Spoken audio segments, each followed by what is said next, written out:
আসসালামু আলাইকুম, আমি জামাল নাসের। আজকে পড়ব হচ্ছে ওয়াইন প্রোডাকশন অর্থাৎ হচ্ছে ফার্মেন্টেশন প্রক্রিয়ায় আমরা কিভাবে হচ্ছে ওয়াইনটাকে প্রোডাকশন করি, এটা হচ্ছে আমরা দেখার চেষ্টা করব। প্রথমে দেখো হচ্ছে ওয়াইনটা কি আসলে।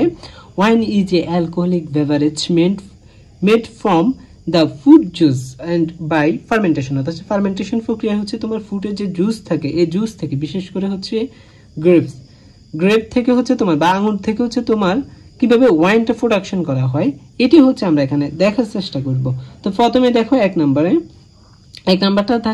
নাম্বারটা হচ্ছে তোমার কালেকশন অফ গ্রেপস, অর্থাৎ হচ্ছে আঙুর কালেকশন করবা। আঙুরগুলো মনে করে দেখতে এমন, যেখানে হচ্ছে তোমার স্টিম থাকবে বা হচ্ছে বিন্তু আর কি, বা যেটাই বলো স্টিম যুক্ত হচ্ছে তোমরা আঙুরগুলোকে প্রথমে হচ্ছে সিলেক্ট করবা। তারপর হচ্ছে স্টেমিং করবো। তারপরে দাও হচ্ছে স্টেমিং হচ্ছে তোমার এই আঙুর থেকে আঙুরের উপর যে স্টেমগুলো থাকে, এই স্টেমগুলোকে আমরা হচ্ছে এখান থেকে বের করে নিব বা হচ্ছে আলাদা করে নিব, কেটে ফেলবো আর কি, বা হাত দিয়ে বের করে নিব, অর্থাৎ separation of stem of fruit. তারপরে দেখো হচ্ছে ক্রাশিং মানে হচ্ছে তোমার চাপ দিবা। চাপ দিলে কি হবে, বা হাইড্রোলিক প্রেস।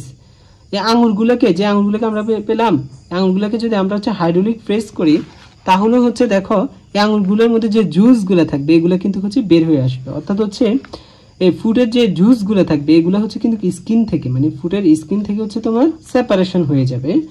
তখন আমরা এটাকে তখন কি পাবো, ফ্রেশ জুস পাবো।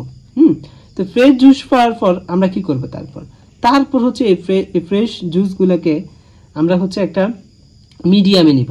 মিডিয়াম বলতে কি, আমরা মিডিয়াম বলতে ফার্মেন্টেশন ট্যাঙ্কটাকে বুঝি। এই ফার্মেন্টেশন ট্যাঙ্কের মধ্যে বিভিন্ন হচ্ছে নিউট্রিয়েন্ট দিয়ে একটা মিডিয়াম তৈরি করব, যেখানে হচ্ছে তোমার ইস্ট বা ব্যাকটেরিয়া কালচারটা হচ্ছে যেখানে হচ্ছে তোমার বৃদ্ধি পাবে, টু গ্রো বৃদ্ধি পাবে। এবং হচ্ছে ফার্মেন্টেশন ট্যাঙ্কে আসলে কি হয়, এখানে হচ্ছে তোমার ফ্রুটের মধ্যে যে সুগারটা থাকে, এই সুগারটা আসলে 10 থেকে 30 দিনের মধ্যে অ্যালকোহলে কনভার্ট হয়। আর এই সুগার থেকে অ্যালকোহলে কনভার্ট করে আসলে কে, এই ইস্ট, মানে ব্যাকটেরিয়া কালচারটাই করে। তো সুতরাং এভাবে হচ্ছে তোমার, তারপর আমরা যেটা পাই এটাই কিন্তু হচ্ছে তোমার ওয়াইন। তো দেখো তখন আমরা পাই হচ্ছে আনপিউর লিকুইড ওয়াইন, এটা হচ্ছে তখনও পিওর না। তারপর আমরা হচ্ছে সেখান থেকে হচ্ছে পিওর করতে হয়, ফিল্ট্রেশনের মাধ্যমে হচ্ছে তোমার পিওর ওয়াইনে হচ্ছে আমরা কনভার্ট করি। ওই পিওর ওয়াইনটাকে আমরা কিছুদিন ম্যাচুরেশনের জন্য হচ্ছে উডেন বা মেটাল বেডসের মধ্যে হচ্ছে ম্যাচুরেশনের জন্য হচ্ছে আমরা রেখে দিই, কয়েকদিন হচ্ছে রেখে দেওয়ার পর তারপর হচ্ছে আমরা বোতলজাত করি, তারপর হচ্ছে আমরা মার্কেটে সাপ্লাই করি, মানে ওয়াইন হিসেবে। তো আশা করে বুঝতে পেরেছো ওয়াইন প্রোডাকশন। আসসালামু আলাইকুম।